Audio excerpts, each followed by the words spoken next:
नमस्कार, vision IAS के news today के इस अंक में आप सभी का स्वागत है। इस अंक में हम आपके लिए लेकर आए हैं यूपीएससी परीक्षा की दृष्टि से महत्वपूर्ण कुछ अहम खबरें। इस अंक के साथ मैं हूं दिव्या तोमर। आइए सबसे पहले बात करते हैं इस अंक की हेडलाइंस के बारे में। International Institute for Democracy and Electoral assistance यानी इंटरनेशनल आइडिया द्वारा global State of Democracy Report 2021 जारी की गई। सरकार प्रमुखों की शंघाई सहयोग संगठन परिषद की 20वीं बैठक आयोजित की गई। चीन से चिकित्सा संबंधी आयात में 75% वृद्धि होने पर भारत ने चिंता प्रकट की। कॉरपोरेट कार्य मंत्रालय ने प्रस्तावित क्रॉस बॉर्डर इंसॉल्वेंसी फ्रेमवर्क पर लोगों की राय आमंत्रित की तथा भारत और अमेरिका सभी क्षेत्रों में अर्थव्यवस्थाओं को जोड़ने के लिए प्रतिबद्ध हैं। और आइए अब खबरों पर विस्तार से चर्चा करते हैं। इस अंक में सबसे पहले बात करेंगे लोकतंत्र की। International Institute for Democracy and Electoral Assistance International IDEA ने Global State of Democracy Report 2021 जारी की है। इस रिपोर्ट के तहत शासन के 3 प्रमुख प्रकारों जिसमें लोकतंत्र, मिश्रित और सत्तावादी शासन का उल्लेख किया गया है। इसमें लोकतंत्र में प्रतिस्पर्धी चुनाव होते हैं जिसमें विपक्ष के पास सत्ता प्राप्त करने का एक वास्तविक अवसर होता है, जबकि मिश्रित और सत्तावादी शासनों में ऐसा नहीं होता है। इन दोनों को गैर लोकतांत्रिक शासन के रूप में वर्गीकृत किया गया है। इस रिपोर्ट में 5 प्रमुख विशेषताओं के आधार पर लोकतंत्र को परिभाषित किया गया है। इसके तहत प्रमुख निष्कर्षों की बात करें तो वर्ष 2020 में शासन की सत्तावादी प्रवृत्ति को अपनाने वाले देशों की संख्या लोकतांत्रिक प्रवृत्ति को अपनाने वाले देशों से कहीं ज्यादा हो गई है। इसके अलावा वैश्विक महामारी ने भी इस प्रवृत्ति को और व्यापक किया है। स्थापित लोकतंत्रों में भी अधिकांशतः बिना किसी प्रमाण के चुनावी अखंडता पर प्रश्न आरोपित किए जा रहे हैं। वहीं लोकतांत्रिक रूप से चुनी गई सरकारें तेजी से सत्तावादी रणनीति अपना रही हैं। रिपोर्ट में ये भी कहा गया है कि कोविड-19 टीकों का असमान वैश्विक वितरण और साथ ही वैक्सीन विरोधी विचार टीकाकरण कार्यक्रमों की गति को कम करते हैं और ये स्वास्थ्य संकट की अवधि को बढ़ाने और बुनियादी स्वतंत्रता पर प्रतिबंधों को सामान्य बनाने का जोखिम उत्पन्न करते हैं। विश्व भर के देशों ने नागरिकों को अपने लोकतांत्रिक अधिकारों का प्रयोग जारी रखने की अनुमति देने के लिए कई विपरीत परिस्थितियों में चुनाव आयोजित कराए हैं। रिपोर्ट में कहा गया है कि सभा करने या भीड़ जुटाने पर प्रतिबंध होने के बावजूद 80% से ज्यादा देशों में महामारी के दौरान विरोध प्रदर्शन देखे गए हैं। निजी क्षेत्र द्वारा भी लोकतांत्रिक अधिकारों के मुद्दों को उठाए जाने के संकेत मिले हैं, जैसे कि चीन में उइगरों के साथ व्यवहार। इंटरनेशनल आइडिया एक अंतर सरकारी संगठन है। इसे विश्व भर में लोकतंत्र को बढ़ावा देने और उसे बेहतर करने का अधिदेश प्राप्त है। भारत इसका एक संस्थापक सदस्य है। अगली खबर है एससीओ से। सरकार प्रमुखों की शंघाई सहयोग संगठन परिषद की 20वीं बैठक आयोजित हुई। एससीओ एक स्थायी अंतर सरकारी अंतर्राष्ट्रीय संगठन है। इसकी घोषणा वर्ष 2001 में शंघाई चीन में की गई थी। इस संगठन की उत्पत्ति वर्ष 1996 के शंघाई 5 समूह से हुई थी, जिसमें चीन, कजाकिस्तान, किर्गिस्तान, रूस और ताजिकिस्तान शामिल थे। वहीं भारत और पाकिस्तान वर्ष 2017 में अस्ताना में हुई बैठक में इस संगठन में शामिल हुए थे। भारत द्वारा इस बैठक में कई मुद्दे उठाए गए, जैसे कि एससीओ में जानबूझकर द्विपक्षीय मुद्दों को उठाकर एससीओ चार्टर के सिद्धांतों का उल्लंघन किया जा रहा है, जिसमें कि पाकिस्तान और चीन का अप्रत्यक्ष रूप से उल्लेख भी किया गया। भारत ने त्वरित और कुशलता पूर्वक कार्य करने में वैश्विक संस्थानों की कमजोरी को रेखांकित किया। विशेष तौर पर इसे कोविड-19 के संदर्भ में प्रस्तुत किया गया। साथ ही एक सुधारीकृत और पुनः सक्रिय बहुपक्षवाद का आह्वान किया गया, जो वर्तमान की वास्तविकताओं को दर्शाता है। चीन पाकिस्तान आर्थिक गलियारे की अप्रत्यक्ष आलोचना करते हुए भारत ने कनेक्टिविटी पहलों को परामर्शी, पारदर्शी और भागीदारी पूर्ण बनाए जाने का आह्वान किया। भारत के लिए एससीओ का काफी महत्व है। ये रणनीतिक रूप से महत्वपूर्ण यूरेशियन क्षेत्र के मामलों में भारत को अधिक परिदृश्य प्रदान करता है। ये भारत को यूरेशियन सुरक्षा समूह के एक अभिन्न अंग के रूप में संदर्भित करता है। साथ ही ये इस क्षेत्र में धार्मिक उग्रवाद और आतंकवाद को प्रभावहीन करने में सक्षम बनाता है। एससीओ भारत को एक ऐसा मंच प्रदान करता है जहां वो चीन और पाकिस्तान दोनों के साथ रचनात्मक रूप से जुड़ सकता है। ये भारत को खनिजों और ऊर्जा संसाधन समृद्ध मध्य एशियाई क्षेत्र तक पहुंच प्राप्त करने में मदद करेगा।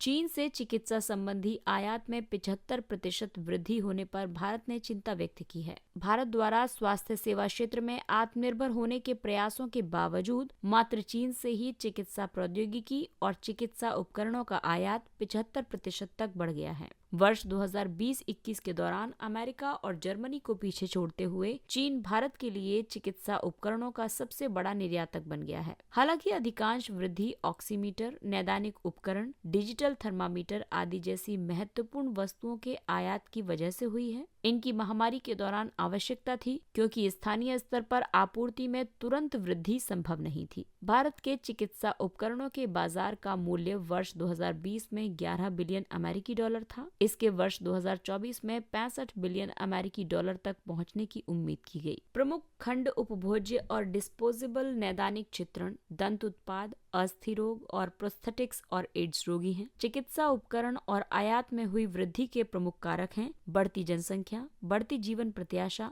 रोग के भार की बदलती प्रकृति, निवारक स्वास्थ्य देखभाल के प्रति दृष्टिकोण बदलना आदि। चिकित्सा उपकरणों के निर्माण में सुधार के लिए कई पहलें आरंभ की गई हैं। जैसे मेक इन इंडिया अभियान के तहत चिकित्सा उपकरणों को एक सनराइज क्षेत्र के रूप में मान्यता दी गई है। वहीं चिकित्सा उपकरणों के घरेलू निर्माण के लिए उत्पादन से संबद्ध प्रोत्साहन योजना आरंभ की गई है और राष्ट्रीय चिकित्सा उपकरण संवर्धन परिषद उच्च स्तरीय चिकित्सा उपकरणों के स्थानीय विनिर्माण को बढ़ावा देगी और ब्राउनफील्ड और ग्रीनफील्ड सेटअप दोनों के लिए स्वचालित मार्ग के तहत 100% प्रत्यक्ष विदेशी निवेश की अनुमति प्रदान की गई है।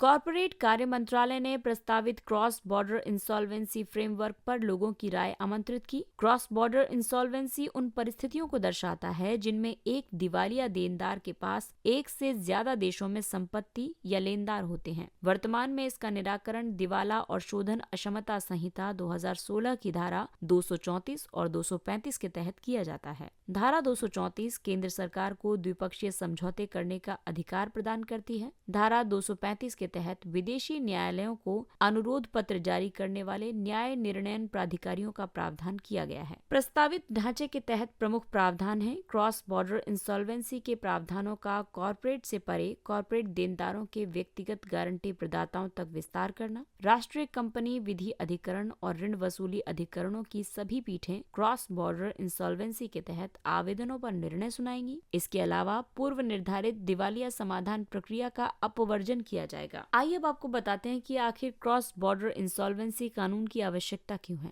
दरअसल वर्तमान ढांचे के लिए द्विपक्षीय संधियों को अंतिम रूप देने की जरूरत है। इसके लिए लंबी अवधि की वार्ता की जरूरत होती है और ये विदेशी निवेशकों के लिए अनिश्चितता सृजित कर सकती है, जहां कई क्षेत्राधिकार शामिल हैं। प्रत्येक देश के साथ द्विपक्षीय संधियों को लागू करना होगा। इससे कानूनी और प्रक्रियात्मक जटिलताएं उत्पन्न होंगी। जब भारतीय देनदार की संपत्ति एक विदेशी अधिकार क्षेत्र में स्थित है तथा इसके साथ कोई द्विपक्षीय समझौता नहीं है, तो ऐसी स्थिति में कोई मार्गदर्शन या उपाय उपलब्ध नहीं है। आइए अब बात करते हैं भारत के विदेशों के साथ व्यापार संबंधों की। भारत और अमेरिका सभी क्षेत्रों में अर्थव्यवस्थाओं को जोड़ने के लिए प्रतिबद्ध हैं। नई दिल्ली में भारत अमेरिका व्यापार नीति मंच की 12वीं मंत्री स्तरीय बैठक आयोजित की गई थी। इस दौरान दोनों देशों ने आर्थिक संबंधों को आगे उच्च स्तर पर ले जाने का संकल्प लिया और संभावित लक्षित प्रशुल्क कटौती पर विचारों का आदान प्रदान किया। इस बैठक में कई महत्वपूर्ण निर्णय लिए गए, जैसे कि पारस्परिक रूप से लाभकारी तरीके से परस्पर चिंता के मुद्दों को संबोधित करने के लिए कृषि, गैर कृषि वस्तुओं, सेवाओं, निवेश और बौद्धिक संपदा पर व्यापार नीति मंच के कार्य समूह को सक्रिय करना। भारत ने प्राथमिकता की सामान्यीकृत प्रणाली के लाभों की बहाली की मांग की है। प्राथमिकता की सामान्यीकृत प्रणाली यानी जनरलाइज सिस्टम ऑफ प्रेफरेंसेस यानी जीएसपी अमेरिकी व्यापार वरीयता कार्यक्रम है। इसका उद्देश्य नामित लाभार्थी देशों से हजारों उत्पादों के लिए प्रशुल्क मुक्त प्रवेश की अनुमति देकर उनके आर्थिक विकास को बढ़ावा देना है। जीएसपी के तहत भारत को प्राप्त लाभार्थी विकासशील देश के दर्जे को वर्ष 2019 में समाप्त कर दिया गया था। एक सामाजिक सुरक्षा समग्रता समझौते पर चर्चा की जा रही है। ये दोनों देशों के कर्मियों को अपनी सेवानिवृत्ति बचत को स्थानांतरित करने की अनुमति प्रदान करेगा, जिसकी व्यवस्था की कमी विशेष रूप से अमेरिका में भारतीय आईटी कर्मियों को प्रभावित करती है। दोनों देशों के बीच शेष रह गए WTO विवादों जैसे कि भारत के निर्यात सब्सिडी कार्यक्रम कार्यक्रम पर पारस्परिक रूप से सहमत समाधानों को खोजने का प्रयास किया जाएगा। दोनों पक्ष औषध निर्माण आधार को सुरक्षित करने के लिए सहयोगियों के साथ कार्य करने की एक कोविड उपरांत योजना के लिए सहमत हुए।